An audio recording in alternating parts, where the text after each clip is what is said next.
ഈ കേക്ക് കാണുമ്പോൾ തോന്നും ഇച്ചിരി സൈസുള്ള കേക്കാണെന്ന്. പക്ഷേങ്കിൽ ഇത് ഒരു കുഞ്ഞൻ കേക്കാണ്. നമ്മുടെ ബെൻഡോ കേക്കിൻ്റെ സൈസുള്ള ആ ഒരു കേക്കാണ് കേട്ടോ. ഇതിനുള്ള ബേസൊക്കെ ഞാൻ തപ്പിയെടുത്തു. കുറച്ച് വലുതാണ്, എന്നാലും കുഴപ്പമില്ല. ബോറില്ലാത്ത രീതിയിൽ നമുക്ക് കൊടുക്കാൻ പറ്റിയ ഒരു ബേസാണ് കിട്ടിയിട്ടുള്ളത്. അപ്പോൾ ഈ ഒരു കേക്കാണ് നമ്മുടെ ഫാദർ ബെല്ലയ്ക്ക് വേണ്ടി ചെയ്തിട്ടുണ്ടായിരുന്ന കേക്ക്. ഓർഡിനേഷൻ ഫംഗ്ഷന് വേണ്ടിയിട്ടുള്ളതാണ്. അപ്പോൾ ഫംഗ്ഷനായിട്ടൊന്നും ഉണ്ടാവുമെന്ന് തോന്നുന്നില്ല. അവർക്കെന്തോ അല്ലാതെ കട്ട് ചെയ്യാനാണെന്ന് തോന്നുന്നു. കേക്കിൻ്റെ സൈസ് വെച്ചിട്ടാണ് ഞാൻ പറയുന്നത് കേട്ടോ. അപ്പോൾ ഇതിൻ്റെ ഫ്ലേവർ വന്നിട്ട് ഒരു വൈറ്റ് ഫോറസ്റ്റ് കേക്കാണ്.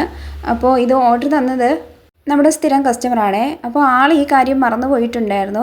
അപ്പോൾ വൈകുന്നേരം ഒരു 5 മണിയൊക്കെ ആയപ്പോഴത്തേക്ക് എന്നെ വിളിച്ചിട്ട് പറഞ്ഞു, ചേച്ചി നമുക്കൊരു കേക്ക് കിട്ടുമോ, ഏതെങ്കിലും ഒരു കേക്ക് ചെയ്ത് വെച്ചിട്ടുള്ളതിലുണ്ടോ എന്നൊക്കെ ചോദിച്ചിട്ടുണ്ടായിരുന്നു.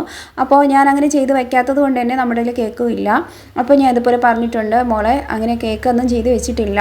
അപ്പോൾ എങ്ങനെയെങ്കിലും എനിക്കൊരു കേക്ക് ചെയ്ത് തരാൻ പറ്റുമോ ചേച്ചി, രാത്രി 10 മണി വരെ ടൈമുണ്ട് എന്ന് പറഞ്ഞു. അപ്പോൾ ഞാൻ വിചാരിച്ചു ഓക്കെ ചെയ്തു തരാം, അവൾക്ക് ചെറിയ കേക്ക് മതി എന്നാണ് പറഞ്ഞിട്ടുണ്ടായിരുന്നത് കേട്ടോ. അങ്ങനെയാണ് ഈ ഒരു ചെറിയ കേക്ക് ചെയ്തത്.